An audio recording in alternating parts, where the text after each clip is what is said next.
pour l'année 2025. Cette levée de fonds locale d'un montant de 150 milliards de francs CFA s'inscrit dans une stratégie de mobilisation de ressources pour financer les investissements prévus dans le budget de l'État. Les détails en début d'édition. Et puis sur la loi d'amnistie, le coordonnateur du Forum civil rejette la loi interprétative déposée par le député du PASTEF Amadouba. Selon Birahim Seck du Forum civil, les propositions de loi interprétative sont juridiquement lamentables et moralement injustes.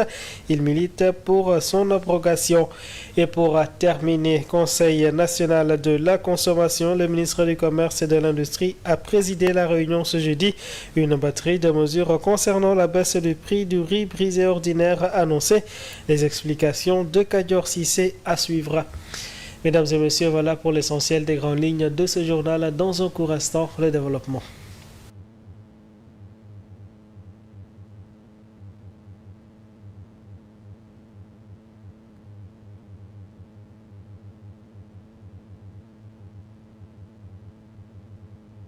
Sa capitale et Finance SA qui a officiellement lancé ce jeudi son premier emprunt obligataire par appel public à l'épargne pour l'année 2025. Cette levée de fonds local d'un montant de 150 milliards de francs CFA s'inscrit dans une stratégie de mobilisation de ressources internes pour financer les investissements prévus dans le budget de l'État, bien sûr avec des taux d'intérêt attractifs compris entre 6,40% et 6,95%. Cette initiative constitue une intéressante opportunité pour les investisseurs. Plus de détails avec Djambo Mbaye. Il s'agit du premier emprunt obligataire de cette envergure lancé sous le régime de Diomaye. Le gouvernement du Sénégal, en collaboration avec Invictus Capital et Finance SA, a décidé de s'appuyer sur l'épargne nationale pour financer les projets d'investissement prévus dans le budget 2025. Cette levée de fonds local porte sur un montant de 150 milliards de francs CFA. Les clauses sont définies comme suit.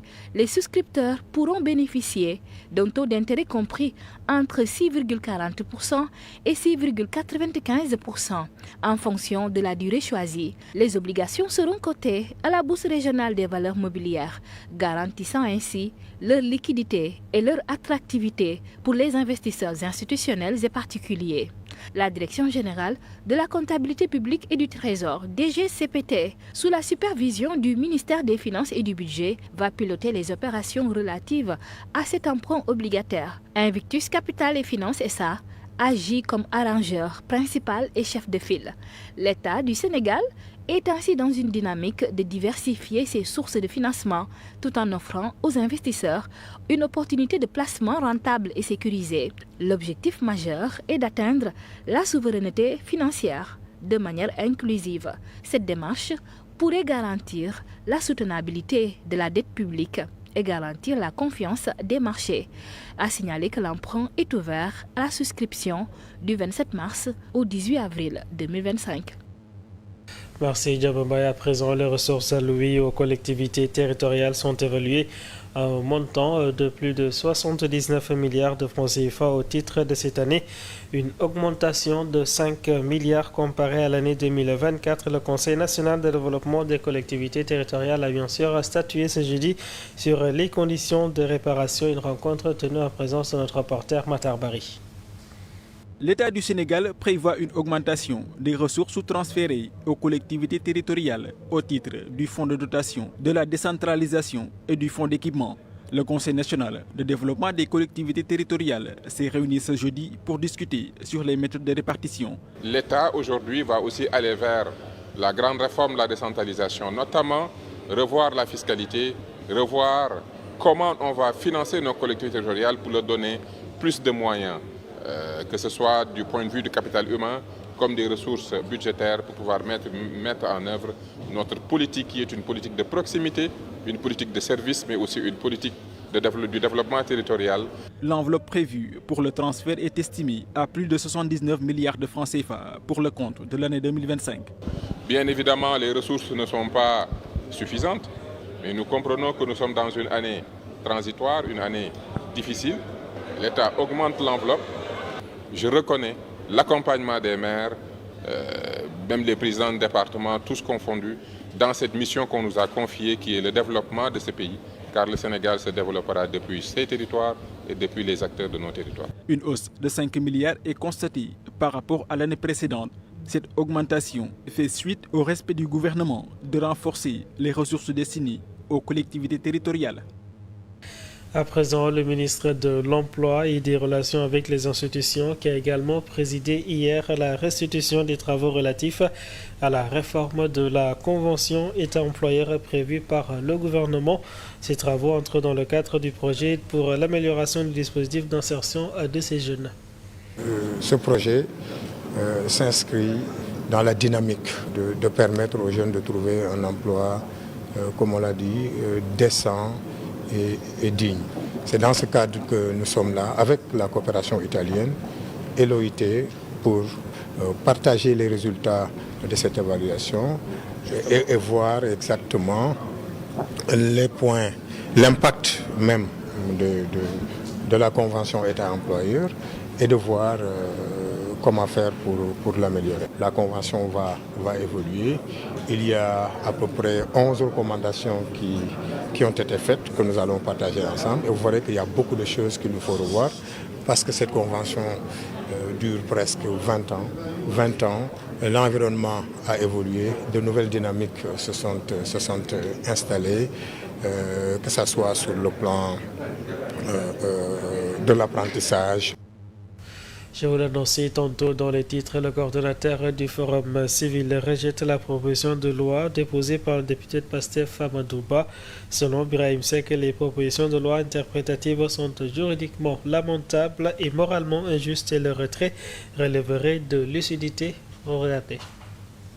Les amendements du député Amadou Ba pour clarifier le champ d'application de sa proposition de loi interprétative de la loi d'amnistie n'ont pas suffi à faire taire les vagues de commentaires et de critiques. Si la proposition est applaudie par certains, pour d'autres, elle n'a pas sa raison d'être. Dans ce climat tendu autour de la question entre abrogation ou interprétation, une partie de la société civile invite l'Assemblée nationale à surseoir à l'examen de la proposition et à favoriser un cadre de concertation autour de la question de l'abrogation ou de l'interprétation de la loi d'amnistie. Mais pour le coordinateur du Forum civil, nul besoin de concertation ni de dilatoire tendant à prolonger la situation actuelle. À travers son compte X, Birahim Seck reste droit dans ses bottes en demandant l'abrogation de la loi d'amnistie.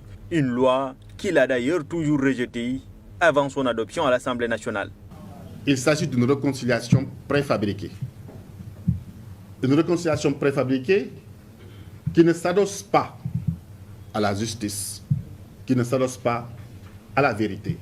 Même après l'adoption, il est resté intransigeant sur la question. Il y a aujourd'hui un besoin que la loi d'amnistie soit abrogée. Et face au débat actuel, il reste toujours sur cette même logique et rejette l'idée d'une interprétation quelconque de la loi du 13 mars 2024. Selon lui, les propositions de loi interprétatives sont juridiquement lamentables et moralement injustes. Le retrait relèverait de lucidité selon le coordinateur du Forum civil. La proposition de loi interprétative de la loi d'amnistie doit être examinée le 2 avril en séance plénière, mais elle alimente déjà tous les débats. En attendant, Mamadou Kanté, la Commission nationale des droits humains et des organisations de la société civile et des experts en la matière ont tenu un atelier de réflexion sur la loi d'amnistie et sur la proposition d'abrogation. Le professeur Hamsatou Sow Sidibé prêche la carte de la concertation et invite donc les autorités à revoir bien sûr leur posture. Voyons tout cela avec Omar Thiam. Face au tohu-bohu autour de la loi d'amnistie, la Commission nationale des droits de l'homme s'est penchée sur la question lors d'un atelier de réflexion.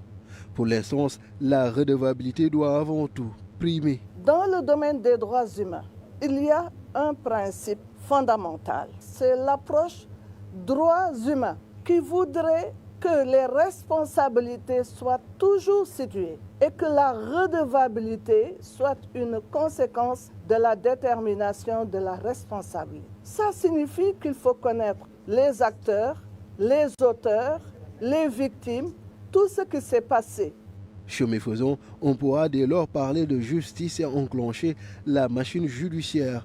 Mais à l'heure où les avis divergent et la tension monte, des questions subsistent, à savoir quelle est l'approche idéale, doit-on l'interpréter ou l'abroger? La commission prêche la carte de la concertation. Et pour permettre à tête reposée de réfléchir pour voir quoi faire par rapport à cette loi d'amnistie, eh bien, nous avions demandé qu'il y ait une concertation inclusive, la plus large possible. Autre recommandation, remettre le sort de la loi d'amnistie à un organe de régulation dont la compétence ne souffre d'aucune contestation, en l'espèce le Conseil constitutionnel. C'est la justice, le dédommagement. Mais sachons comment faire. Sachons par quelle voie passer. La meilleure voie, c'est d'abord la patience. D'ici la séance plénière prévue le 2 avril, la CNDH et ses collaborateurs vont monter un dossier sur la question de la loi d'amnistie avant de le soumettre aux autres autorités. Parlons à présent du collectif des familles des victimes de violences politiques de mars 2021 à 2024 qui a tenu une conférence de presse et les membres sont revenus sur les maux dont souffrent les familles depuis la disparition de leurs enfants. Moussa Mané. Dans un contexte marqué par la polémique sur l'interprétation de la loi d'amnistie ou son abrogation totale, le collectif des victimes des violences de mars 2021 et mars 2023 décide de se faire entendre. Ils applaudissent des deux mains et magnifient la décision des autorités consistant à faire jaillir la vérité. Nous qui avons perdu des proches, soutenons cette loi portée par Amadou Ba. Nous félicitons le député et nous l'accompagnons. Certains opposants demandent l'abrogation totale de la loi. Ces gens ne veulent pas que la vérité soit connue.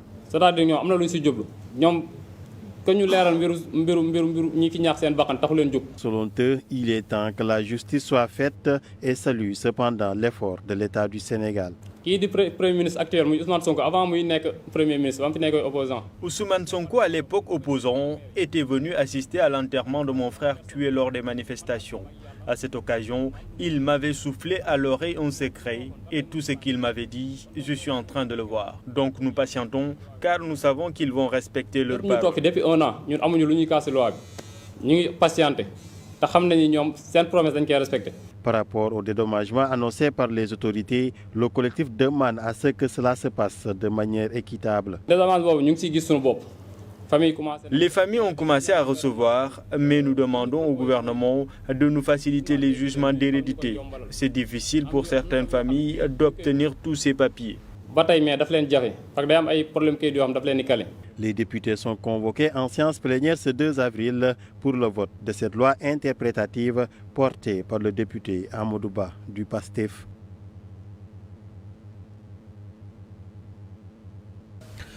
Parlons à présent du Conseil national de la consommation, tenu également hier. Le coût du sac de riz brisé ordinaire fixé à 22 500 francs CFA et donc sur le point de passer à 17 000 francs CFA. Le ministre du Commerce et de l'Industrie a donc présidé cette rencontre. Il a annoncé une proposition revenant sur tout cela avec Kayor Sissé. Face à un marché favorable, le Conseil national de consommation, réuni ce jeudi, propose un prix de 350 francs le kilogramme du riz brisé ordinaire à Dakar. Une baisse de 100 francs, fruit d'un processus entamé depuis quelques mois par le gouvernement du Sénégal. Quand on est venu au pouvoir en avril, le prix du riz était à 450 francs. Aujourd'hui, nous avons le plaisir de vous annoncer que le Conseil national de la consommation propose un prix du riz à 350 francs. C'est 100 francs de différence. Depuis 10 ans, au Sénégal, ça veut dire que c'est 22,5% de réduction. Baisser le prix du riz est une chose, mais son application sur le marché en est une autre. Pour cette fois-ci, l'État prévoit des mesures d'accompagnement. On a recruté 1000 volontaires, mais il n'y a pas que les volontaires, il y a aussi les Badianougor, plus les associations de consommateurs qui vont lancer aussi une application qui s'appelle Yolel qui va permettre à tout moment de pouvoir dénoncer. L'autre mesure de contrôle qu'on va faire, c'est qu'on va créer 11 nouveaux services. Vous savez que le contrôle économique jusqu'ici c'était 33 services. Il est également proposé l'affichage des prix homologués devant les boutiques pour aider les populations à ne pas se faire berner. Tout contrevenant sera sanctionné. Mais ce qui est important, c'est qu'on respecte la réglementation. La réglementation dit qu'au niveau de la boutique, les prix doivent être affichés. Si cette réglementation est respectée, le consommateur n'a pas besoin d'alerter. La balle est désormais dans le camp du président de la République, lui qui a les prérogatives de fixer la date officielle de l'entrée en vigueur des nouveaux prix du riz proposés par le Conseil national de la consommation. Merci Kadior Cissé. À présent, nous prenons la direction de la commune de Rompes dans le département de Dagana qui a réceptionné une station d'adduction donc en eau potable d'un montant de 71 millions de francs CFA destinée aux habitants de Foy et de Gaudiel, deux villages de la dite commune. Un projet financé bien sûr à hauteur de 71 millions de francs CFA. Écoutons à ce propos les explications du maire Amadou Tidjane Ndiaye au micro d'Ahmed Bouch. Donc c'est une station qui est là pour couvrir les besoins de ces deux villages qui sont restés longtemps sans pouvoir disposer d'eau potable. Et aujourd'hui, c'est chose faite. Nous pensons qu'avec cette station-là, non seulement ça va alléger la corvée que constitue la recherche d'eau pour les femmes, mais également aussi ça va améliorer la santé des jeunes qui se baignaient dans les cours d'eau. Maintenant, cette station-là est une station de type vraiment très moderne, très moderne, qui est alimentée à partir du solaire. Et donc, nous pensons que le coût de revient du traitement de l'eau deviendra moins cher parce qu'il n'y aura pas de facture de la Sénélec. Mais également, nous pensons qu'avec ce château d'eau, effectivement, les populations pourraient véritablement bénéficier d'une très bonne eau de qualité. Et ça va régler pas mal de problèmes qu'ils connaissaient avant. C'est un projet que nous avons déjà réglé, comme on en a fait beaucoup dans le passé. Et aujourd'hui, c'était le village qui n'avait pas de... C'est le dernier projet d'adduction d'eau qu'on a réglé dans la commune. Donc aujourd'hui, nous pouvons nous dire avec fierté que nous avons atteint l'accès universel à l'eau. Et puis à Kédougou, un atelier de renforcement de capacité des femmes s'est tenu sur la résilience, la protection et la participation de ces femmes et filles dans les zones frontalières Sénégal-Mali. Il s'agit là pour les organisateurs d'identifier les difficultés auxquelles ces dernières font face. L'objectif du projet, c'est vraiment de valoriser, renforcer la leadership des femmes et des filles dans ces zones pour soutenir leur autonomisation économique, les protéger de toute forme de violence et surtout de renforcer leur rôle dans le maintien et dans le processus de paix dans cette zone transfrontalière. Aujourd'hui, nous sommes en train de présenter les résultats sur le potentiel économique de la région. Sur la base des résultats de l'étude, on va pouvoir mieux accompagner les groupements de femmes, les autorités locales dans la mise en place d'activités économiques, formations spécifiques qui sont basées soit d'un côté sur les volontés des femmes et des filles de la zone, mais aussi sur le potentiel économique, donc les filières plus porteuses qu'on peut trouver dans ces zones pour que la formation et les activités économiques soient un peu en phase avec les potentialités de la région. Cette étude vient justement faire l'état des lieux. Avant de pouvoir accompagner les femmes, il faut d'abord identifier leurs besoins, identifier les potentialités du milieu, parce qu'on parle de territorialisation des politiques publiques qui doit donc s'appuyer sur les réalités du milieu, sur les potentialités, les contraintes du milieu, pour pouvoir bâtir des projets durables. Et sur ce, nous passons tout de suite à la revue de presse.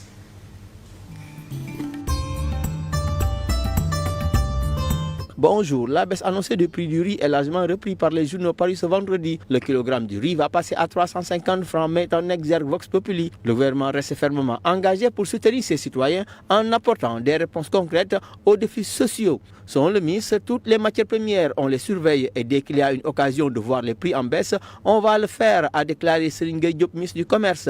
Selon Le Soleil, le Conseil national de la consommation s'est réuni jeudi pour une révision du prix du riz brisé ordinaire. L'État et l'ensemble des acteurs de la chaîne de distribution distribution ont convenu d'une baisse de 60 francs sur le kilogramme du riz brisé d'origine indienne, vietnamienne, thaïlandaise et myanmaraise. Rémi Quotidien lui parle de Noël de Diomaye au ménage, mais la mesure ne sera applicable qu'au mois d'avril, c'est-à-dire le 3 avril. Mais la Tribune lui parle de fausse baisse du riz en gestation. À preuve, écrit la Tribune, si le prix a baissé, c'est parce que l'Inde a réautorisé les exportateurs, a dit Moussa Fatal, et c'est le riz non parfumé qui est concerné. Sans Sud Quotidien, une baisse significative du prix du riz sera annoncée le 3 avril par le chef de l'État. Le même journal s'intéresse également à la proposition de loi interprétative de la loi d'amnistie et note que le débat ne s'estompe pas. Le débat sur les propositions de loi interprétative de la loi d'amnistie est très loin de connaître son épilogue selon Sud Quotidien. Au contraire, elles sont en passe de devenir des patates chaudes entre les mains du régime pastéfien. Le quotidien lui souligne pour jouer le bon office, la Commission nationale des droits de l'homme au Sénégal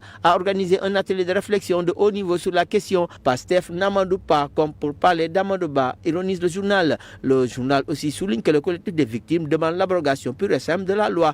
Aïssata Tall Sall, elle déclare que ce sont eux qui ont peur de l'abrogation. Dans l'AS, la Commission nationale des droits de l'homme demande l'avis des sages sur cette proposition de loi interprétative de l'amnistie. Libération lui revient sur le braquage à Ouakam en pleine circulation. Un proche du plaignant et le commanditaire a révélé Libération parce que selon le journal, son parent Cheikh Badiane a choisi Madi Ndiaye et non lui pour ses opérations financières. Ablaye Badiane a demandé à Souleymane Ba de monter une équipe pour le braquer. Il fournissait les informations à la bande à temps réel. L'observateur sur cette affaire titre détail explosif de l'enquête. Le propriétaire des 100 millions a été vendu au braqueur et près de 41 millions ont été récupérés. En sport, Record parle d'une guerre des trois pour un ticket qualificatif au mondial. Il s'agit du Sénégal, RDC, Congo et le Soudan. Dans les Échos, c'est Diomansi Kamara qui prend la défense de Mané et de Pape Thiaw face aux critiques. Bonne lecture. Merci Momar Cissé pour cette revue de presse. Voilà d'ailleurs qui met un terme à ce journal. Merci à toutes et à tous de nous avoir suivis. Je vous retrouve à 14h pour l'édition en Wolof. D'ici là, nous vous souhaitons de passer d'excellents moments en compagnie de nos programmes.